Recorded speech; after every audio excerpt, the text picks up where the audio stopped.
Berapa banyak sebenarnya yang kita boleh jimat kalau kurang memandu? Setiap hari jam, minyak, tol, parking, semua makin mahal. Jangan lupa, kereta juga perlu maintenance.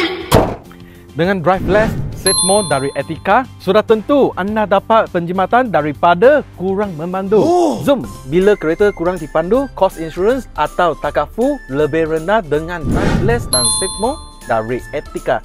Cashback sehingga 30%. Korang boleh kira berapa banyak boleh jimat dekat aplikasi Etika Plus. Guna kalkulator, driveless, save more. Nak jimat lagi, gunalah pengangkutan awan dari Rapid KL. Untuk ke mana-mana sahaja. Naik MRT tapi Sabang mahal. Pergi balik boleh cecah RM12. Tak payah risau. Kita anak Malaysia. RM6 sehari untuk naik tanpa had hari itu. Tak kira you naik MRT, LRT, monorail atau bas bawah Rapid KL. Tak kira sejauh mana, naik turun berapa kali pun RM6 sahaja. Atau untuk RM50 sebulan untuk monthly pass. Perfect! Aktifkan driveless save more sekarang. Anda berpeluang menang RM100 voucher Shopee. Jadi, driveless save more dengan Etika dan Rapid KL.